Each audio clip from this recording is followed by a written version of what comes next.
Oke, jadi hari ini kita bakalan mempelajari bagaimana mendesain dan memanage yang namanya integrated marketing communications.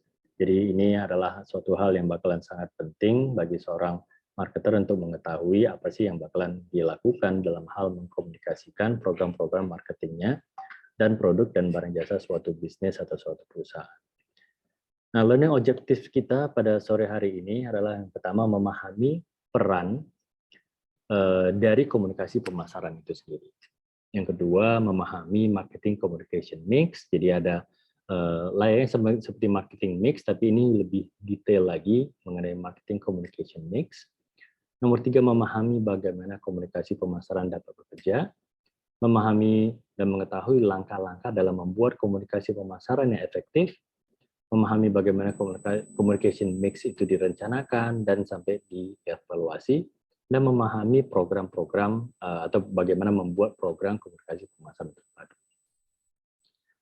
Nah, Philip Kotler, guys, dia sudah bilang bahwasannya modern marketing calls for more than developing a good product, pricing it attractively and making it accessible. Oke, jadi dia bilang pemasaran modern sekarang ini dia bukan hanya saja bagaimana kita bisa memberikan produk yang bagus, bagaimana kita bisa memberikan harga yang sesuai, bagaimana kita bisa menampilkan hal-hal yang atraktif bagi si produk, dan juga bagaimana bisa mengambil atau menggapai produk-produk tersebut.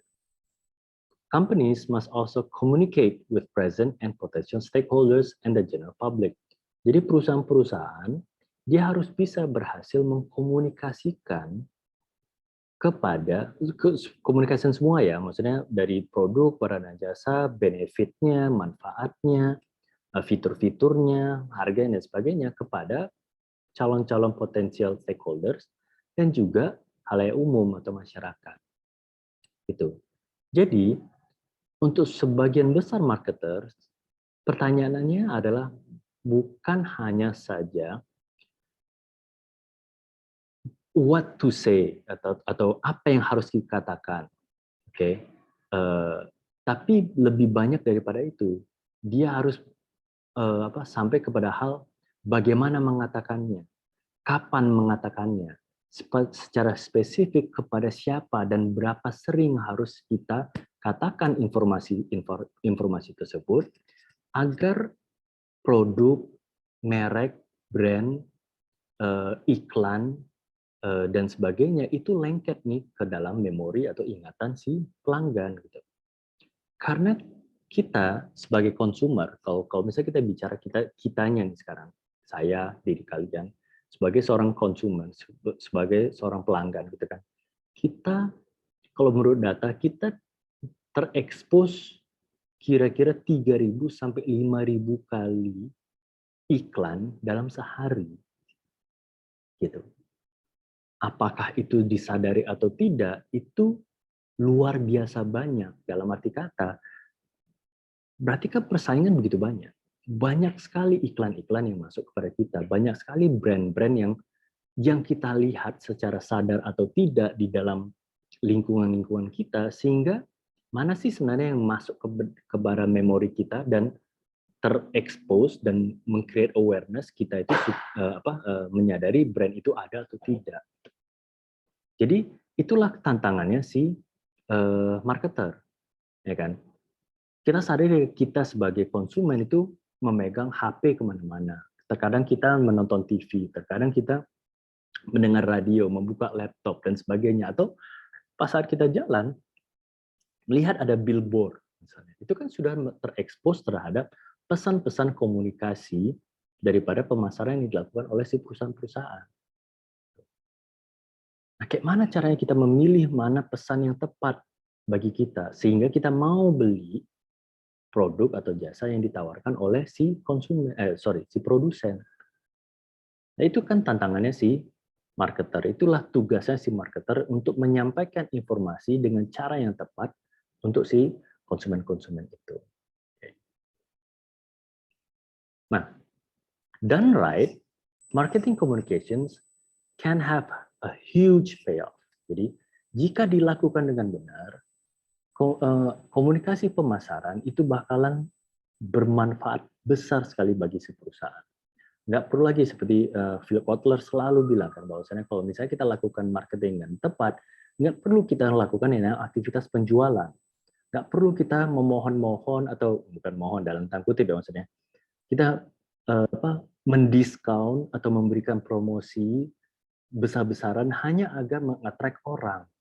Tapi gara-gara kita sudah melakukan kegiatan pemasarannya dengan baik, sampai kepada mengkomunikasikan manfaat dari produk dan barang dan jasa kita, tanpa menjual barang dan jasa itu, orang akan beli.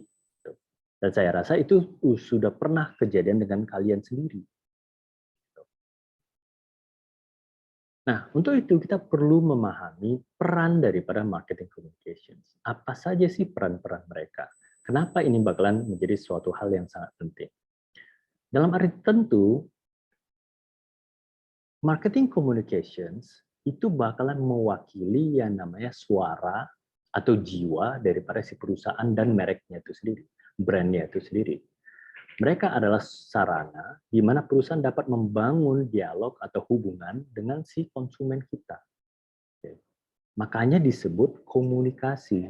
Dalam hal komunikasi ini tentunya pasti dua arah, guys. Kalau dulu, marketing zaman dulu, semuanya satu arah. Dari produsen kepada si konsumen. Nggak pernah balik tuh antara si konsumen ke produsen. Di zaman sekarang, apalagi di zaman modern sekarang, perlu adanya dua arah ini. Dan dimulai justru bukan dari produsen, tapi dari si konsumennya maunya apa. Who needs and wants dia itu apa.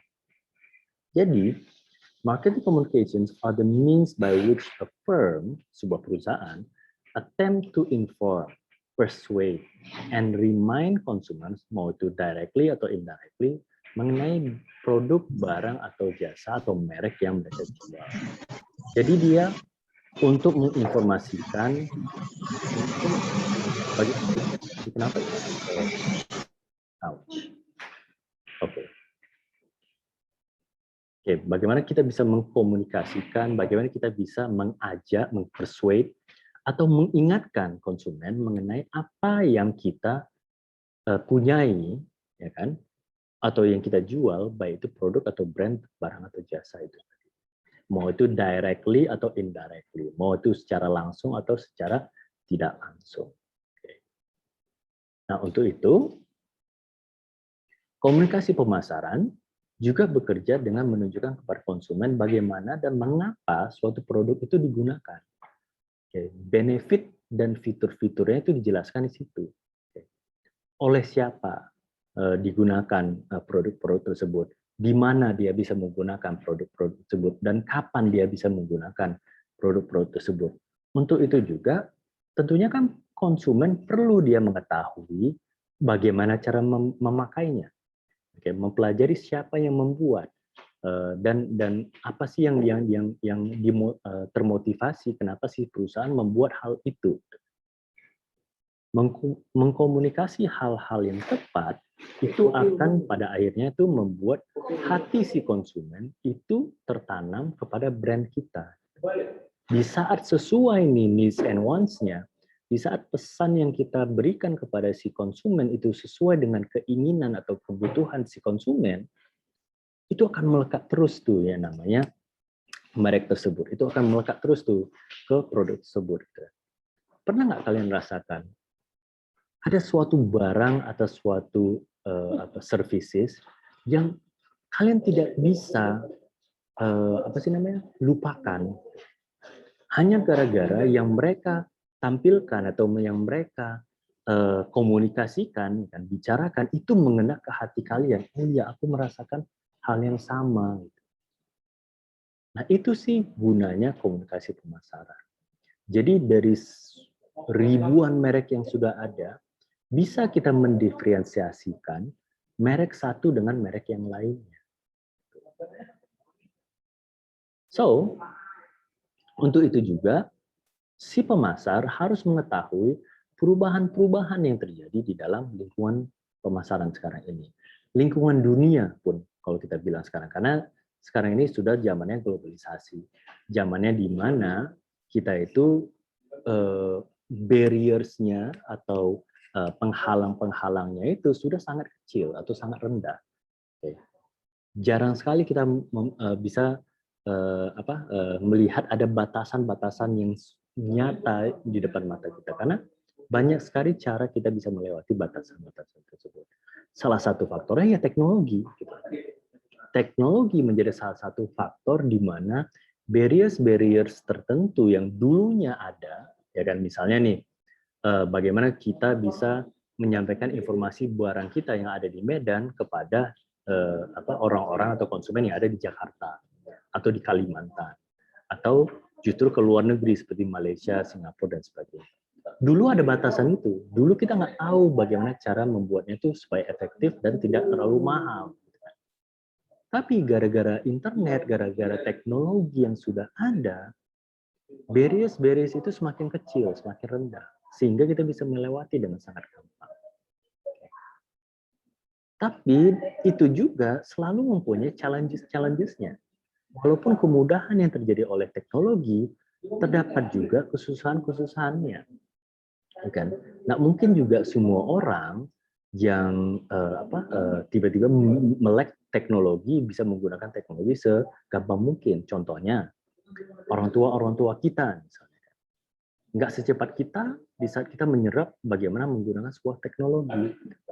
Bagaimana membuka suatu aplikasi yang baru, bagaimana menggunakan suatu aplikasi yang baru, dan sebagainya.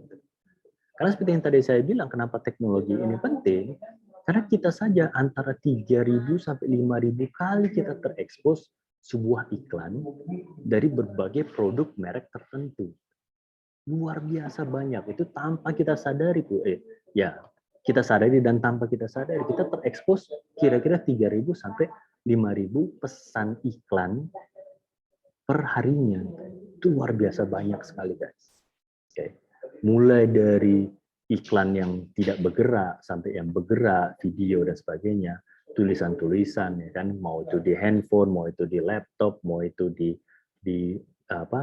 radio, di TV, di billboard, koran dan sebagainya. Kita selalu terekspos dari pagi sampai malam kita tidur. Ya, sedangkan kalau misalnya kita buka Instagram atau TikTok atau apapun, ya kan, selalu ada ads kan yang muncul tiba-tiba sponsored. Kalau misalnya kayak di Instagram ada sponsored, kalau misalnya di YouTube ada banner-banner yang di bawah yang bisa kita klik dan sebagainya. Itu kan ads atau iklan-iklan yang muncul gara-gara komunikasi pemasaran. Okay. Nah, setelah perubahan iklim, tentunya kita bakalan perubahan lingkungan, kita harus mengetahui marketing communication mix. Apa aja yang ada di dalam marketing communication mix. Jadi, dalam lingkungan yang komunikasi baru ini, meskipun periklanan sering menjadi elemen sentral dari program komunikasi pemasaran, ya kan? Bukan itu saja satu-satunya marketing communication mix-nya. Oke. Jadi bukan hanya soal iklan, karena itu baru salah satu bagian daripada marketing communication mix. Kalau kita ketahui marketing mix, ya kan, dari price, promotion, place, product, dan sebagainya, itu kan bagian daripada marketing mix. Nah, ini marketing communication mix. Oke. Di antaranya, teman-teman, adalah pertama, soal advertising, itulah iklan tadi. Itu hal yang paling pertama diingat kalau kita bicara soal marketing communication mix adalah advertising. Oke. Segala bentuk presentasi non-personal dan promosi ide, barang atau jasa yang dibayarkan oleh sponsor yang teridentifikasi melalui media cetak, surat kabar, TV, media penyaluran yang internet atau yang lainnya, jaringan sosial, media elektronik, sampai pada media display dan sebagainya. Itulah advertising. Iklan-iklan yang terpapar di segala bentuk media. Yang kedua, di dalam marketing communication mix adalah sales promotion. Seperti yang saya bilang kan, ingat guys, marketing bukan soal hanya sales. Ya, seperti mungkin dugaan kalian dulunya. Sales promotion bagian utama dari sales. Sebelum kita lakukan yang namanya penjualan, yang kita lakukan adalah promosi daripada penjualan itu sendiri. berbagai insentif jangka pendek untuk mendorong percobaan atau pembelian produk atau layanan termasuk promosi konsumen, promosi perdagangan, promosi bisnis, dan yang lain-lain. Nah, yang ketiga dalam marketing communication mix adalah events and experiences. Oke. Jadi kegiatan-kegiatan dan program-program yang disponsori oleh perusahaan yang dirancang untuk menciptakan interaksi harian atau khusus dan berkaitan dengan merek dengan konsumen. Oke, jadi ini hal-hal atau kegiatan-kegiatan yang dilakukan oleh si perusahaan dalam hal dia menggapai cara menunjukkan ciri khas si perusahaan itu seperti apa. What the firm is all about. Oke, jadi kalau misalnya kita adalah suatu perusahaan teknologi misalnya, berarti kegiatan-kegiatan dia, events dia, experiences dia itu bakalan selalu seputar yang namanya teknologi. Gitu.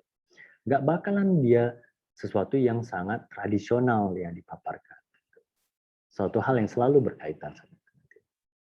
Baru yang nomor 4, ini typo. Public relations and publicity. Oke. Jadi di dalam marketing communications, satu hal yang akan sangat penting bagi si marketer adalah ini public relations. Bagaimana kita secara internal dan berkomunikasi kepada halayak umum, kepada masyarakat. Bagaimana kita bisa menjelaskan dengan baik segala hal yang diperlukan. Termasuk misalnya ada melindungi citra-citra perusahaan sendiri. Makanya sering kalau kita lihat ya, kalau ada permasalahan suatu perusahaan dengan lingkungan, dengan suatu media, dengan masyarakat, dan sebagainya, yang turun adalah si marketer, si orang pemasarannya, si public relation-nya. Ya kan? Jadi, walaupun public relations ini juga dipelajari misalnya di Visipol gitu kan, fakultas apalagi ilmu komunikasi gitu kan. Tapi hal yang sangat penting yang tidak didapat oleh orang-orang yang ada di ilmu komunikasi adalah soal pemasarannya. Bagaimana memang melibatkan atau menggabungkan apa yang disampaikan oleh produk dan jasa kita dan bagaimana mengkomunikasinya dengan lebih baik. Makanya public relations ini bagian-bagian penting daripada marketing communication mix. Yang kelima adalah online and social media marketing. Ini sesuatu hal yang mungkin kalian sudah sangat umum tahu, tapi mungkin secara spesifik belum begitu mengetahuinya secara mendalam. Oke. Karena online and social media marketing ini bukan hanya soal kita memposting suatu konten, suatu foto, suatu video di dalam Instagram atau TikTok dan sebagainya, lalu menganggapnya itu adalah suatu marketing komunikasi atau marketing program. Okay. Jadi ini adalah aktivitas dan program online yang dirancang. Nah ini kata kuncinya itu dirancang, guys, dan melibatkan pelanggan. Dirancang dalam artian berarti bukan di saat hari yang sama baru kita tahu, oh ya aku bakalan posting foto inilah. Bukan. Tapi dirancang, betul-betul mengetahui tujuan utama daripada program kita, misalnya, adalah A atau B, meningkat penjualan, atau meningkatkan followers, atau meningkatkan pendapatan, dan sebagainya. Lalu kita rancang kegiatan-kegiatan yang akan mendukung hal itu, baik secara online atau social media marketing. Nah, yang nomor 6 atau mobile marketing ini adalah bentuk khusus dari pemasaran online. Jadi dia itu berkomunikasi lewat hal-hal yang lebih spesifik, handphone, ya kan, laptop, tablet, gitu kan, yang betul-betul memang langsung bisa terekspos ke media-media tersebut. Baru nomor 7, direct and database marketing. Nah, ini yang sangat berhubungan dengan yang namanya marketing intelligence, ya, seperti di pertemuan ke-3 atau 4 kita ada pelajaran soal marketing intelligence. Bagaimana penggunaan segala bentuk penggunaan dari surat, telepon, fax, email, dan internet, dan semuanya itu bergabung sebenarnya dalam suatu data tertentu yang akan bisa menganalisis perilaku-perilaku untuk keuntungan si perusahaan nantinya. Jadi kenapa orang-orang berhasil dalam kegiatan-kegiatan pemasarannya, si marketer-marketer itu dia mengumpulkan data-data yang dia perlukan. Dia lihat kecenderungan perilaku suatu konsumen. Oh, rupanya dia suka belinya di jam 2 siang. Berarti aku bakalan membuat strategi di mana aku bakal mengiklankan di saat jam 1 siang, di saat dia lihat, dan di saat situlah dia bakalan terekspos sama iklan-iklan kita. Di saat dia terekspos dengan iklan-iklan kita, dengan komunikasi dengan yang baik, dia bisa lihat, oh ya, aku butuh barang yang diiklankan ini, misalnya. Terdoronglah dia untuk membeli. Tuh. Itu datanya dari direct and database marketing. Oke. Sehingga sebenarnya yang nomor 8 ini, personal selling ini, itu tidak perlu dilakukan. Walaupun personal selling ini adalah interaksi yang langsung tatap muka antara satu atau lebih calon pembeli. Oke, langsung kita berjualan di situ. Oke, ini akhiran daripada komunikasi pemasaran personal selling. Makanya seperti tadi saya bilang, sebenarnya kalau kita lakukan dengan sangat baik, personal selling ini sendiri itu tidak perlu dilakukan.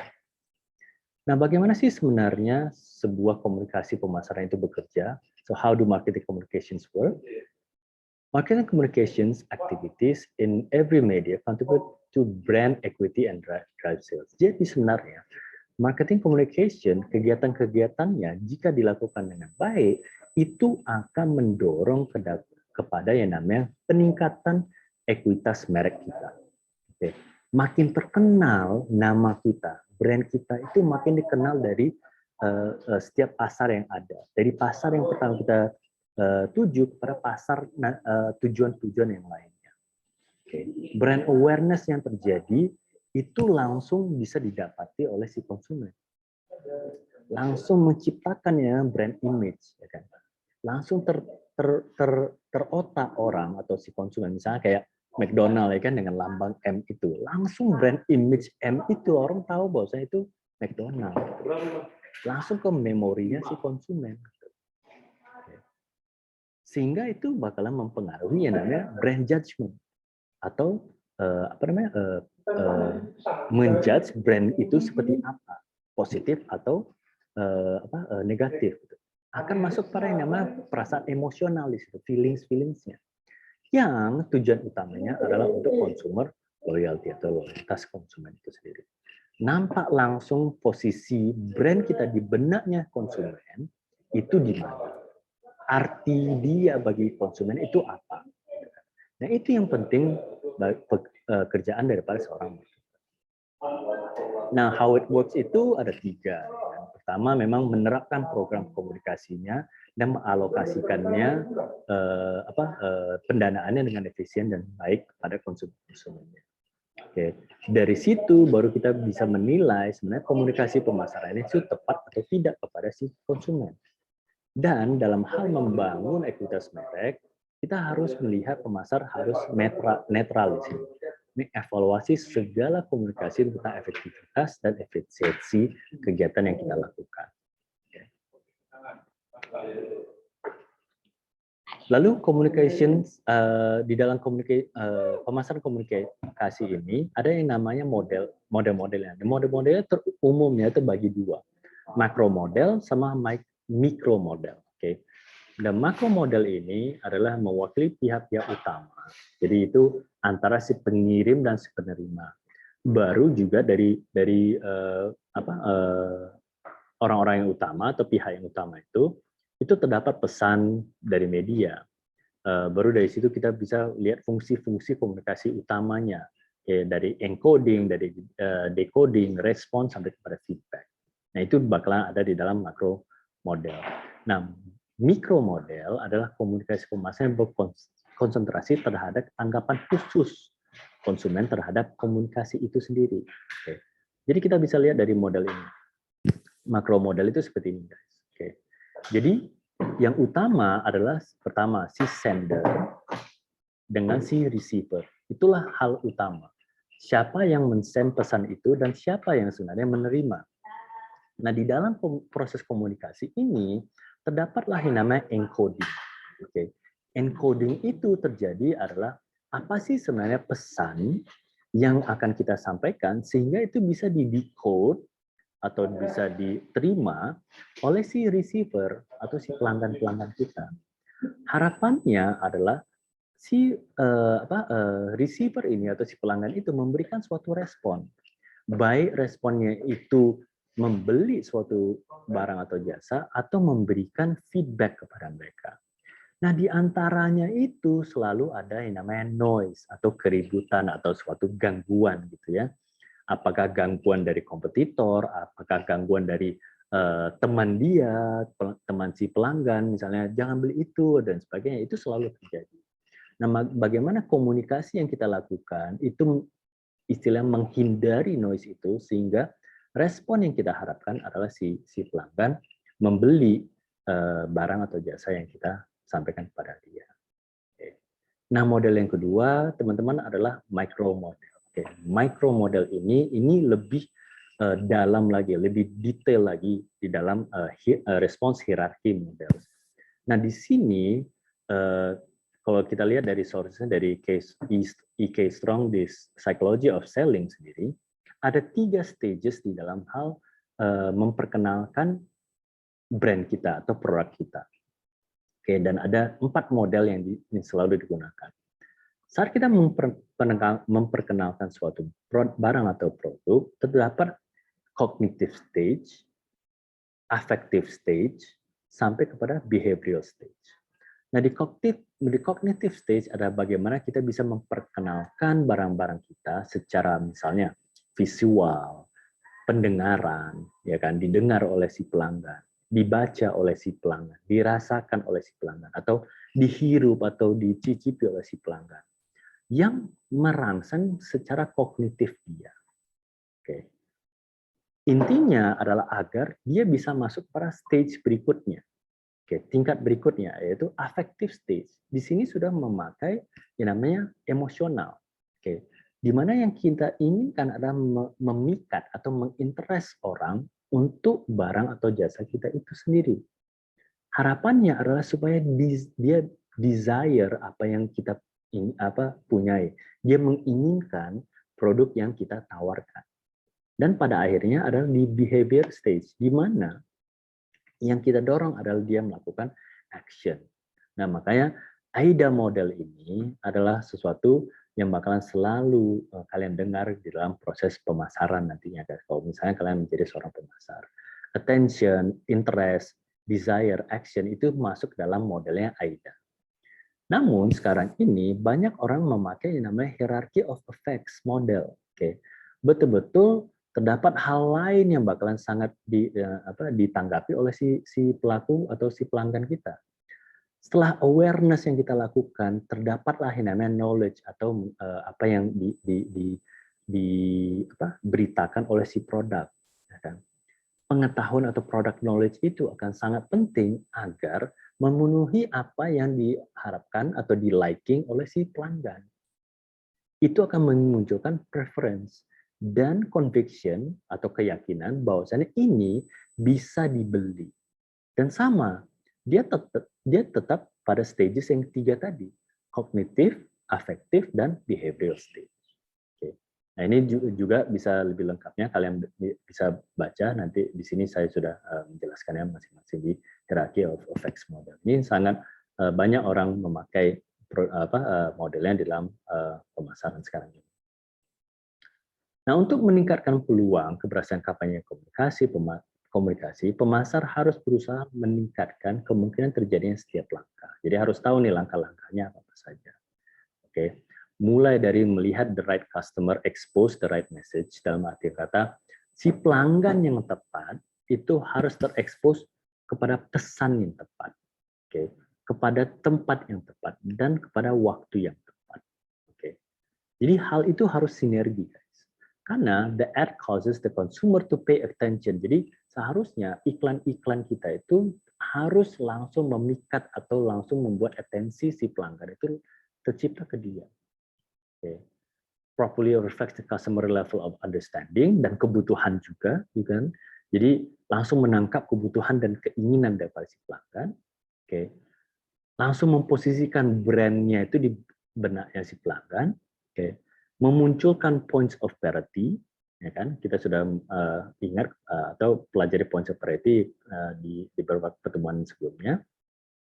Sebuah ad juga memotivasi konsumen untuk melakukan pembelian, meng-create strong brand association sampai kepada mengimpact customers kapan melakukan pembelian. Jadi itulah langkah-langkah yang harus dipertimbangkan. Nah, untuk itu juga ada 8 langkah dalam hal mendevelop suatu komunikasi yang efektif. Dari mulai mengidentifikasi target konsumen kita, seperti biasa, kita harus selalu bisa mengidentifikasi dulu siapa target konsumennya, baru objektifnya. Nah, ini yang selalu hilang, teman-teman. Di saat kita melakukan perencanaan, selalu harus kita memberikan, tujuan dari perencanaan ini apa? Apakah untuk meningkatkan penjualan, apakah untuk meningkatkan pendapatan, apakah untuk meningkatkan followers, dan sebagainya. Tentukan dari situ. Dari situlah baru kita bisa mendesain cara mengkomunikasikan barang atau jasa yang kita punya. Setelah itu, meng-select channels-nya itu lewat mana? Media-media itu lewat mana? Offline kah? Online kah? Kalau mau misalnya offline, offline lewat mana? TV kah? Koran? Ya kan? Atau radio dan sebagainya. Online lewat mana? Apakah internet? Kalau misalnya internet, apakah lewat sosial media atau lewat website dan sebagainya? Itu harus kita select atau kita pilih yang mana yang bakalan paling tepat. Meng-establish budget juga. Bagaimana budgeting itu seberapa besar sih sebenarnya yang kita perlukan budget-budget daripada semua orang, gitu kan? Semua orang dari semua program. Baru decide a media mix-nya.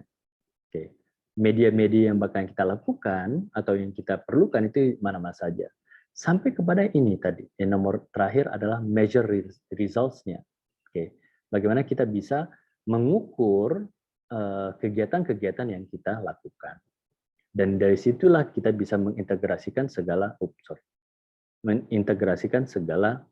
komunikasi pemasaran yang kita lakukan.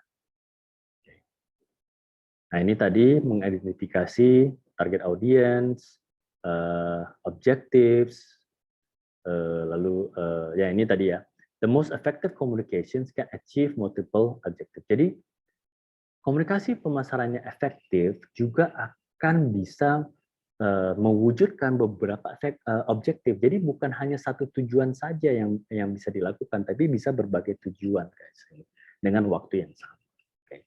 Dengan cara bagaimana? Adalah dengan cara kita mendesain komunikasi pemasaran yang tepat. Nah, ini makanya what to say, how to say, sama who should say it. Jadi siapa yang seharusnya mengatakannya. Misalnya kan, itulah munculnya misalnya selebgram atau influencer yang sekarang ini lagi nge-hype ya kalau saat mempromosikan suatu barang. Itu juga harus tepat pemilihannya. Jangan kalau misalnya kita memilih sarana selebgram untuk memasarkan produk kita, rupanya dia tidak mencirikan hal yang ingin atau hal yang merepresentasikan produk kita. Nah, itu bakalan blunder sekali, guys. Jadi itu harus diperhatikan. Nah, dari situ kita harus tahu bahwa terdapat 2 strategi di sini. Pertama, message strategi, dan satu lagi namanya creative strategi. Message strategi adalah di saat kita memilih pesan, daya tarik yang tepat, tema yang tepat, ide untuk mengikat pada positioning merek dan membantu menemukan titik kesamaan atau points of parity sama points of difference kita. Itu message strategi.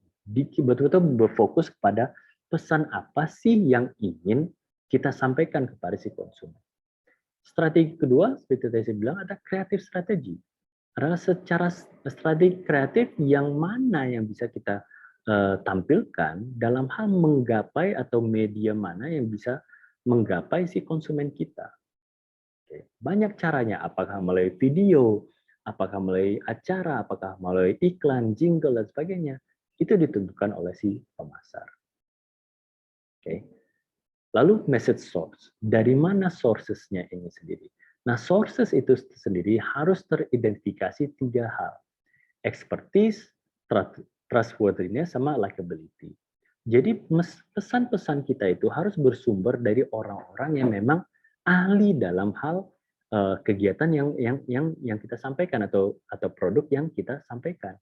Jangan kita berikan suatu, misalnya nih ada orang yang ngomong mengkomunikasikan produk atau jasa kita, tapi dia mengatakan hal yang salah atau benefit yang salah atau fungsi yang salah mengenai produk kita. Nah, itu akan blunder gitu. Jangan sampai rupanya misalnya kita produk kita durian misalnya kan, rupanya dia bilang durian itu tidak bau misalnya, atau tidak wanginya nggak tidak menyengat dan sebagainya. Itu kan hal yang salah. Makanya dia harus betul-betul expertise di situ, betul-betul ahli di situ. Karena itu yang akan memunculkan yang namanya trustworthiness atau kepercayaan. Dari kepercayaanlah akan muncul yang namanya likability. Mustahil kita menyukai atau memahami atau percaya, menyukai sesuatu jika kita tidak percaya kepada produk atau barang tersebut. Nah, untuk itu habis itu kita harus menseleksi channel mana sih yang akan kita pilih. Ya, ini akan berhubungan sama marketing mix yang tadi kita bicarakan di awal. Jadi ada 3 hal yang utama di dalam selecting communication channels ini. Pertama adalah personal communication channels, yang kedua adalah non-personal communication channels, sampai kepada integration of communication channels itu, perpaduannya.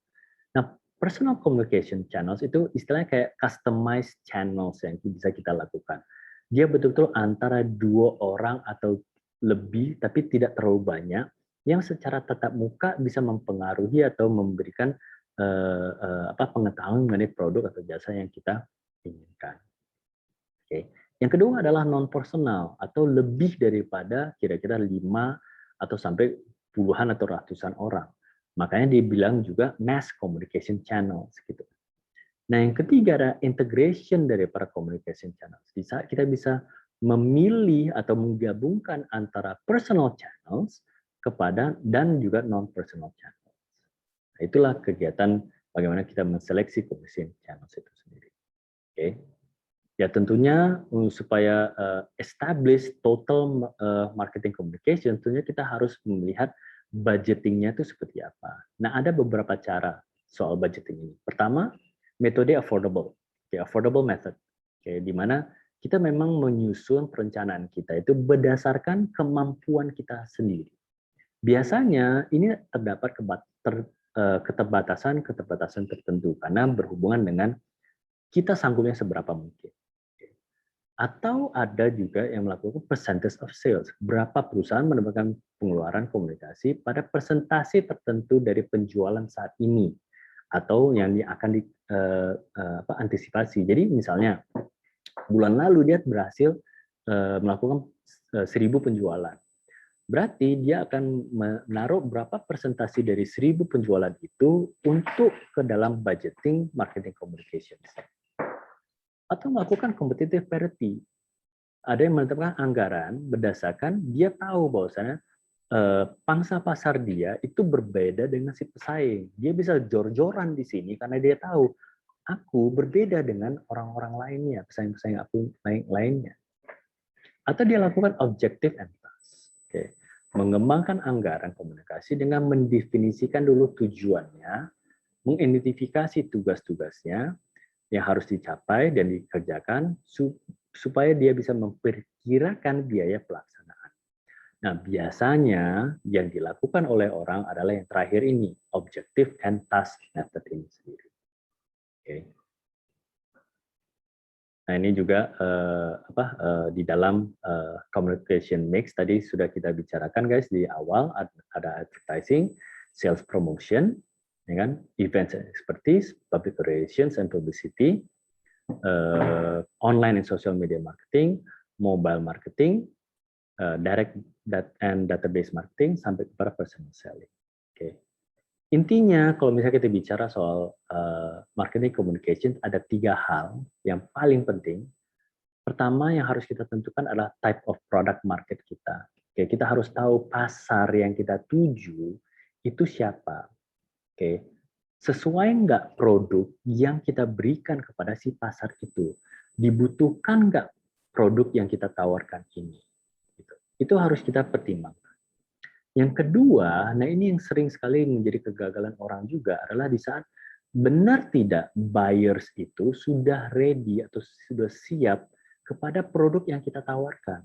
Oke, ini terjadi sama dulu kayak Google gitu kan, pas saat dia mengeluarkan Google Glass.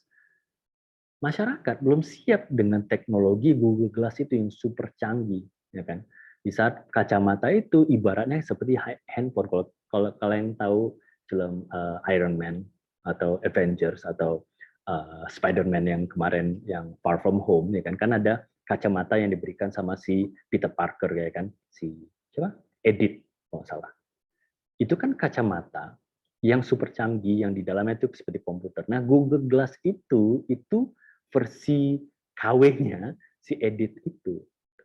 Nah, waktu itu pas diluncurkan sama Google, masyarakat sama sekali nggak siap.